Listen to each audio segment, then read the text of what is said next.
Recebemos aqui em nosso estúdio o professor Quixaba, do quadro Educação, que traz mais informações para nós sobre essa realidade. Professor Quixaba, uma ótima tarde, seja bem-vindo. Boa tarde, Daniel.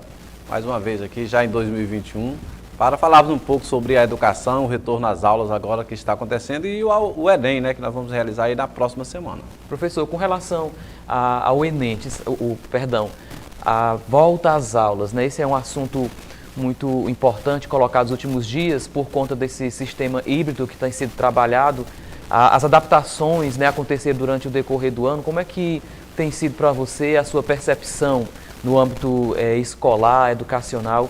Então, os alunos terão uma aula em casa, você vai dividir a turma, uma turma, por exemplo, de 20 alunos. Enquanto 10 alunos estarão ali na sala de aula assistindo aula, 10 alunos estarão em casa. Então, esta é uma adaptação, lógico, seguindo todas as recomendações da vigilância sanitária.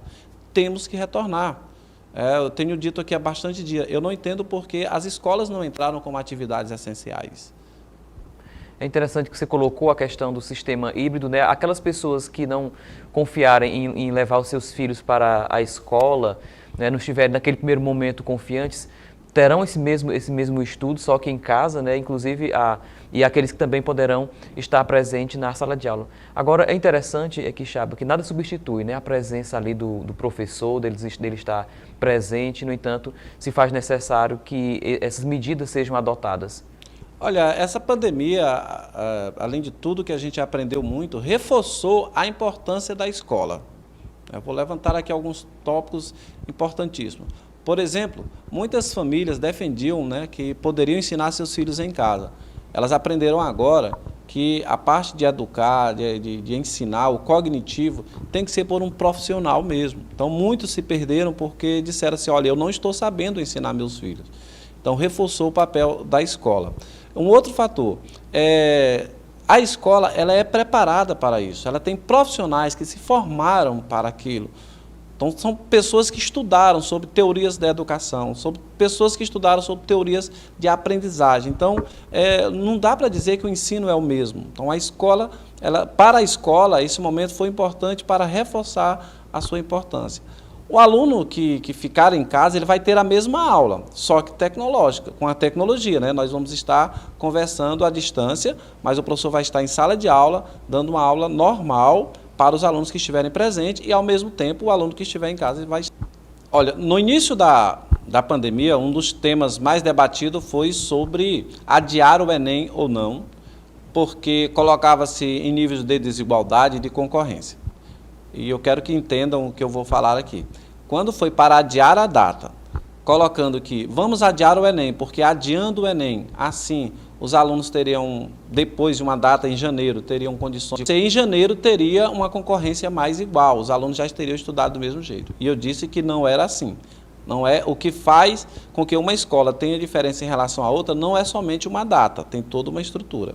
Então, muitos alunos ganharam tempo e estudaram mais ainda. Ou seja, para resumir, aqueles alunos que tinham acesso à tecnologia, aqueles alunos que em suas escolas estiveram preparadas com plataformas, com o Meet, com o Zoom e outras plataformas, esses alunos tiveram mais tempo para estudar.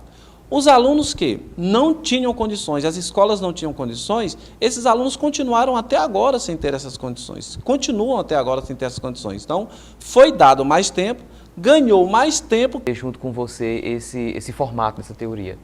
Então é isso. O Enem ela é uma forma democrática que nós tivemos. O Enem que foi criado é o Exame Nacional, né, de Avaliação do Ensino Médio. Ele era apenas para avaliar o ensino médio. Depois, o Enem tornou-se um exame para acesso à universidade. Mas os concursos anteriores, eles faziam o seguinte, você fazia uma prova e às vezes dava empate nas questões. Então empatava um aluno, por exemplo, empatava todo mundo, fazia 140 questões. Qual seria o critério para desempate? O critério para desempate seria, por exemplo, um peso na prova de português, um peso na prova de matemática. Então veio a TRI, que o Enem utiliza muito. O que é a TRI? É uma teoria de resposta ao item. É possível que pessoas acertem a mesma quantidade de questões numa prova, mas quando colocar o peso, um tem uma nota maior do que a outra. Vou resumir aqui para as pessoas como funciona, e é importantíssimo esse treinamento para os alunos. Se uma pessoa acertar na prova do Enem, o Enem tem questões fáceis, questões médias e questões difíceis. Se o aluno acertar um chute, se ele acertar somente questões difíceis e errar somente questões fáceis, a TRI vai detectar que ali ele fez um chute, e no chute não pode. Se ao contrário, se ele acertar as fáceis e errar as difíceis, aí sim. Isso tem todo um preparo. O aluno que faz simulado, o aluno que é orientado pelos professores, ele sabe muito bem como fazer isso. São critérios importantes, né, para que as pessoas possam estar em dia com o estudo e também possam se articular melhor quando estiver realizando essa prova. E após a realização da prova, né, com a obtenção da nota já em mãos, como ele deve proceder, aonde pode utilizar essas notas adquiridas através do Enem para poder ingressar no ensino superior? Olha, é muito importante isso, viu, Daniel? Porque existia um fator em provas anteriores, tinha aluno que chegava de 1 a 5 ele chutava a letra E, de 6 a 10 ele chutava a letra D. Se ele fizer isso hoje, ele perde. Não existe, mas não façam isso, tá? Aprendam a detectar as questões médias, difíceis e fáceis. Quanto à utilização da nota do Enem, ela é muito importante. Nem todas as faculdades utilizam a nota do Enem, mas a maioria mesmo já utiliza a nota do Enem. Em falta ali também, ele tem direito a 100%, que é a bolsa do ProUni. Ele poderá estudar em uma universidade particular 100% gratuito com a nota do Enem. Então, isso é muito importante. Então, o Enem, além do FIES, a nota do Enem também serve lá para o FIES. Indiscutivelmente, o Enem vai ajudar demais esse aluno na vida estudantil dele, na carreira profissional dele. Maravilha. E como é que os cursinhos, as escolas têm se preparado, né, para o Enem? Como é que você avalia isso, tem observado? Cursinho ainda estão tendo aula para o Enem, que vai ser na próxima semana.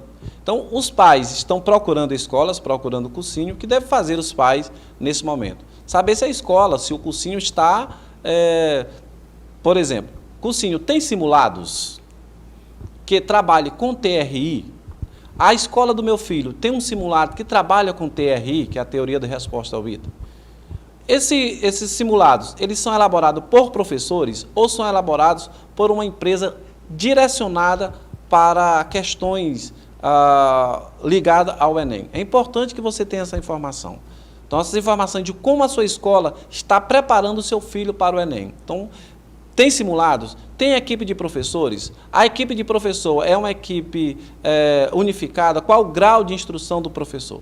Então, para um aluno da escola pública, né, o pai da escola pública que quer uma informação sobre uma escola, a primeira pergunta é: o quadro de professor está formado?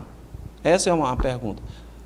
Na escola privada também, mas a escola privada geralmente forma o quadro de professores antes. A outra é qual o grau de escolaridade dos professores e a experiência dele com Enem, com vestibulares. Então, essa é uma parte fundamental que nós vamos ter. Professor, muito obrigado por sua participação conosco, pelas informações e pelos esclarecimentos muito oportunos para o momento de agora, né, que tem gerado bastante expectativa, tanto o retorno das aulas como também a realização do Exame Nacional do Ensino Médio, o Enem. Muito obrigado e na próxima quinta-feira a gente sabe. Medicina. Obrigado e até a próxima quinta. Educação. Oferecimento pré-medicina. Caminho certo para a universidade. Escola Crescer. Nada substitui o amor.